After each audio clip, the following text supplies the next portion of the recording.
What's up mga kaamats? Welcome back to my YouTube channel. Kulot na probinsya, no? Let's see what you do.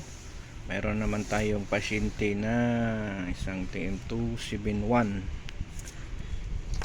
from PS9 Nazareth Kukpo, Cagayan de Oro City Police Office. Problema nito is nawala daw yung power at saka yung pag before pa nawala yung power, yung microphone hindi makatransmit kasi mamamatay siya pag mag-transmit siya. So una natin ginawa is yung sa power cord niya. Ito, check natin dito, ito hanggang dun sa cord niya. Ito yung cord niya. Pag nilagyan itong cord niya, kasi medyo mahaba kasi haba kasi itong cord niya eh. So mamamatay siya. Pero pag dinirekta natin dito sa may bypass natin sa fuse o dito man sa may sakit niya, wala namang problema, makatransmit naman siya ng high power at saka low power. Okay. So yun, buksan natin. Yan, ito lang siyang pagbukas nito. Yung nakaipit lang to, wala tong screw. So ganito lang pagbukas nito. O yan, dito na yung screw.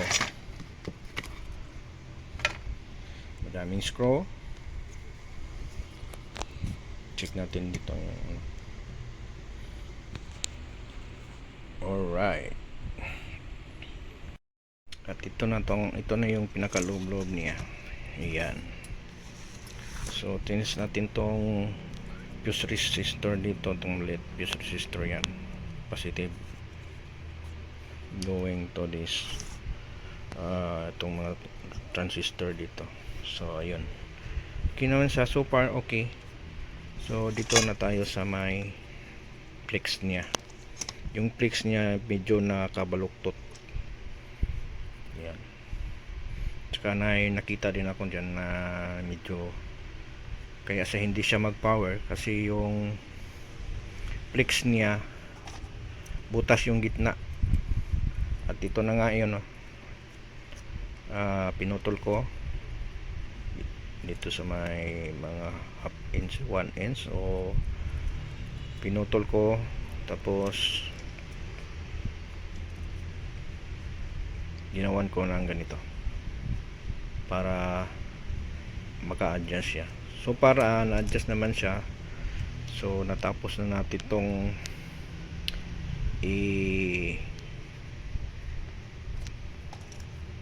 anong tinatrabaho tong flex. So ayun, try natin pandarin. Try natin pandarin, lagyan natin ng supply. Ayun. Ayun. Naka power on na siya. Pagdala nito is walang ilaw, bumukas yung frequency niya, tapos wala lang ilaw. So yun nga, nakita ko yung flex ang may diferensya. Power on, power off. So far okay na siya. So test, try natin i-press yung PTT, naka high power, mamamatay siya. Yun ang siguro sa wire niya o sa connection niya dito sa may yan. Hindi sila match o corrosion lang,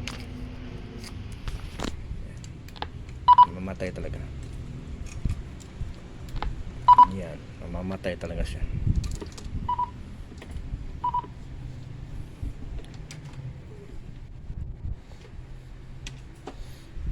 Tapos kung i-bypass natin, ganitong gagawin natin.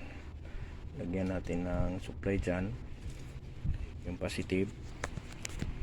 Yan, yung positive. Tapos kabit natin yung ground kahit dito sa body niya. sa body niya. Yan. Tapos transmit tayo. Yan. Hindi siya mamamatay. So, nandun sa may mga ano yung sa cord niya, yung sa power cord niya. Doon siya may mag-lost contact. So, ayun. Shoutout dyan sa PS9 Nazareth. Ayos na yung radio niya. Yung power cord na lang yung problema. Dali lang yan. So, ito yung kabuuan ng TM2CB1 Kenwood. Yung final, driver, saka audio amplifier. Dito yung mga 5 volts regulator nya, supply.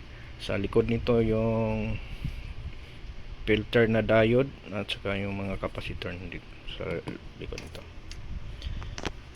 So ayun, yan lang mga kaamat. Shout out sa lahat ng mga subscriber, shout out ng lahat ng mga supporter. Yung sa mga nagme-message, pasensya na, yung iba hindi ko masagot. Ayan nyo, bibigyan ko naman yan ng time. Kahit hindi ko maagad-agad masagot, kaso bibigyan ko yan ng time para masagot yan.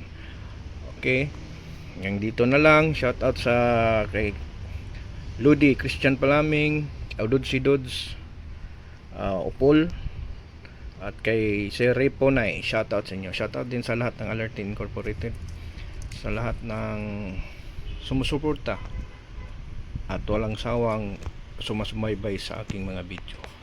Dito na lang. 73, mabuhay. God bless us all. Bye bye.